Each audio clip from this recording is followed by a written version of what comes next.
Hi అండి, welcome to my channel. ఈరోజు మనం పొటాటో ఫ్రై చేసుకుందామండి.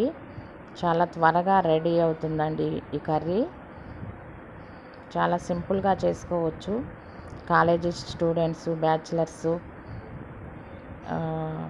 ఎవరైనా సరే చేసుకోవచ్చండి చాలా సింపుల్గా.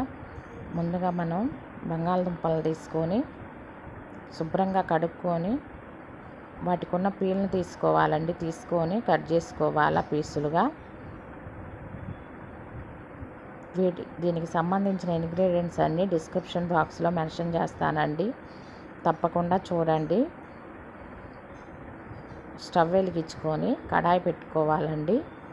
అందులో ఆయిల్ వేసుకోవాలి. ఆయిల్ హీట్ ఎక్కిన తర్వాత పోపు దినుసులు వేసుకోవాలండి.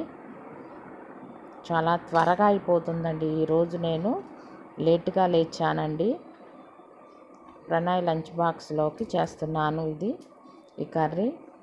వాడు ఆనియన్స్ తినడండి, కాబట్టి నేను ఆనియన్స్ వేయట్లేదు. మీరు ఆనియన్స్ వేసుకుంటే చాలా బాగుంటుందండి ఈ కర్రీ. సాంబార్లోకి, రసంలోకి కలుపుకొని తింటే చాలా బాగుంటుందండి.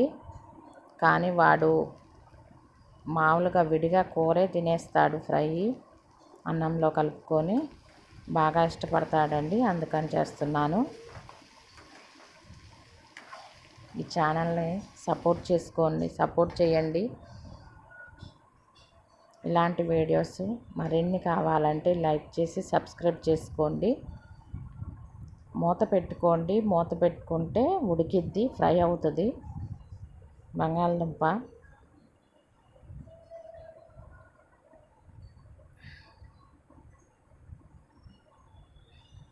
మధ్యలో తిప్పుకుంటూ ఉండాలండి.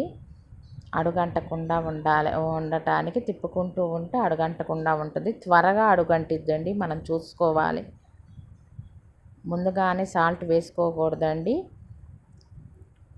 60% ఫ్రై అయ్యింది ఆయిల్లో అన్నప్పుడు మనం సాల్ట్ యాడ్ చేసుకోవాలి. ఎందుకంటే సాల్ట్లో వాటర్ వస్తుంది కాబట్టి ఆ వాటర్తో కడాయి అంటుకుంటుందండి. అందుకని ఫ్రై అయిన తర్వాతే మనం సాల్ట్ వేసుకోవాలి. తర్వాత చిల్లీ పౌడర్ యాడ్ చేసుకొని 3 minutes సిమ్లో ఉంచుకుంటే, మూత పెట్టుకొని సిమ్లో ఉంచుకుంటే రెడీ అవుతుందండి పొటాటో ఫ్రై. ఎప్పుడైనా ఎమర్జెన్సీ టైంలో కానీ, ఎక్కడికైనా వెళ్ళాలనే టైంలో కానీ ఈ కర్రీ చేసుకుంటే త్వరగా అయిపోతుందండి.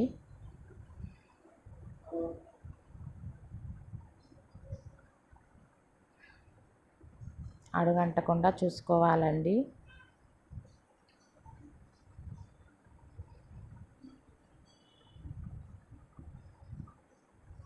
రెడీ అయిందండి.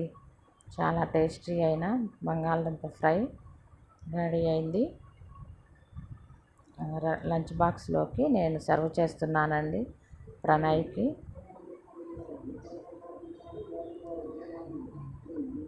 ఈ ఛానల్ని సపోర్ట్ చేయండి, లైక్ చేయండి, సబ్స్క్రైబ్ చేసుకోండి.